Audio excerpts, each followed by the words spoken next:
നമസ്കാരം. മലയാളി വാർത്തയിലേക്ക് സ്വാഗതം. ഈ നിമിഷം വരുന്ന ഏറ്റവും പ്രധാനപ്പെട്ട വാർത്തയിലേക്ക് പോവുകയാണ്. വെഞ്ഞാറമൂട് കൂട്ടക്കൊലക്കേസിലെ പ്രതി അഫ്വാൻ പോലീസ് സ്റ്റേഷനിലെ ശുചിമുറിയിൽ തലകറങ്ങി വീണ നിലയിൽ. ഇയാളെ ആശുപത്രിയിലേക്ക് മാറ്റിയിട്ടുണ്ട്. രാവിലെ 6:30 സംഭവം നടന്നത്. രാത്രി ഉറങ്ങാതെ ഇരിക്കുന്നതാകാം തലകറക്കത്തിന് കാരണമെന്നാണ് പോലീസ് പറയുന്നത്. അഫ്വാനെ കല്ലറ പ്രാഥമിക ആരോഗ്യ കേന്ദ്രത്തിൽ കൊണ്ടുപോയിട്ടുണ്ട്. കൂട്ടക്കൊലക്കേസിൽ അഫ്വാനുമായി പോലീസ് ഇന്ന് തെളിവെടുപ്പ് നടത്താനിരിക്കെയാണ് ദേഹാസ്വാസ്ഥ്യം അനുഭവപ്പെട്ടത്.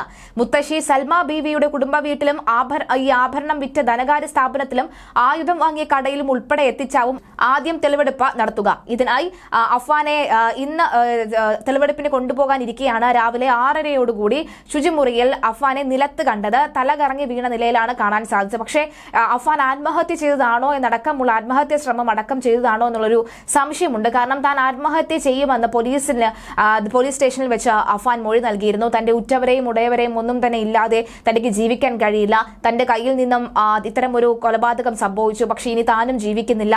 ഉമ്മ മരിച്ചിട്ടില്ല ഉമ്മ മരിച്ചു എന്ന് കരുതിയാണ് ബാക്കി എല്ലാവരെയും കൊന്നത്. ഉമ്മ മരിച്ചിട്ടില്ല എന്നറിയുന്നു. ഉമ്മയെ കാണണം അടക്കമുള്ള ആഗ്രഹങ്ങൾ പറഞ്ഞിരുന്നു. ഈ ഘട്ടത്തിലാണ് ഇപ്പോൾ ഇയാളെ തലകറങ്ങിയ നിലയിൽ കാണാൻ സാധിച്ചത്. ദേഹാസ്വാസ്ഥ്യം തന്നെയാണെന്നാണ് പോലീസും പറയുന്നത്. കഴിഞ്ഞ ദിവസങ്ങളിലൊന്നും തന്നെ ഈ മെഡിക്കൽ കോളേജ് ആശുപത്രിയിൽ ചികിത്സയിലായിരുന്നപ്പോഴും ഉറക്കം ഇല്ലായിരുന്നു എന്ന് പറയുന്നു. രാത്രിയൊക്കെ തന്നെ വല്ലാതെ മറ്റു കാര്യങ്ങൾ പറഞ്ഞ് സംസാരിച്ച് കിടക്കുന്ന ഒരു അഫ്വാനെയാണ് കാണാൻ സാധിച്ചത്. അതുകൊണ്ട് തന്നെ ഇയാൾ നന്നായി ഉറങ്ങുന്നുണ്ടായിരുന്നില്ല. അതുകൊണ്ട് തന്നെ ആരോഗ്യത്തിന് പ്രശ്നമുണ്ടായിരുന്നു. മാത്രമല്ല പോലീസ് സ്റ്റേഷനിലായിരുന്നു കസ്റ്റഡിയിലായിരിക്കുമ്പോഴും ജയിലിലായിരിക്കുമ്പോഴും 2 തവണ രാവിലെയും വൈകുന്നേരവും ഡോക്ടർ സംഘം എത്തി ഇയാളെ പരിശോധിച്ചിരുന്നു.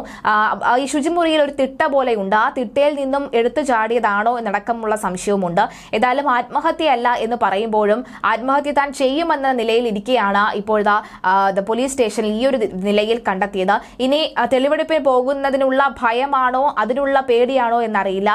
അപ്പോഴും അതുകൊണ്ടുകൂടി ആകണം ഇങ്ങനെയൊക്കെ ചെയ്തില്ലെങ്കിൽ അതിന്റെ ടെൻഷൻ കൂടി അല്ലെങ്കിൽ രക്തസമ്മർദ്ദം ഉയർന്നതുകൂടി ആയിരിക്കാം തലകറങ്ങി വീണത്. എന്തായാലും ഈ ഒരു ആരോഗ്യസ്ഥിതി വെച്ചുകൊണ്ട് ഇന്ന് ഏതായാലും തെളിവെടുപ്പ് നടത്താനുള്ള സാധ്യത വളരെ കുറവാണ്. പക്ഷേ ഡോക്ടർ ഒരു ക്ലീൻ സർട്ടിഫിക്കറ്റ് നൽകുകയാണെങ്കിൽ ഒരു പക്ഷേ ഉച്ചയ്ക്ക് ശേഷം തെളിവെടുപ്പിനുള്ള സാധ്യതയുണ്ട്. തെളിവെടുപ്പിന് വരുന്നത് പൂർണ്ണ സുരക്ഷിതമായിട്ടായിരിക്കും. കാരണം അങ്ങനെയല്ല എന്നുണ്ടെങ്കിൽ ജനസാഗരം ഇളകാൻ സാധ്യതയുണ്ട്, ജനരോക്ഷം ഉണ്ടാകാനുള്ള സാധ്യതയുണ്ട്. അതുകൊണ്ട് തന്നെ എല്ലാം പൂർണ്ണമായും തന്നെ സുരക്ഷയോടുകൂടി മാത്രമേ അഫ്വാനെ തെളിവെടുപ്പിനായി കൊണ്ടുപോവുകയുള്ളൂ. ഇന്നലെ രാത്രി നടത്തിയ ചോദ്യം ചെയ്യലിലും കൊലപാതകത്തിലേക്ക് നയിച്ചത് കടബാധ്യത എന്ന് തന്നെയാണ് അഫ്വാൻ മൊഴി നൽകിയിരിക്കുന്നത്. സൽമ ബീവിയോട് പലതവണ സഹായം ചോദിച്ചിരുന്നു.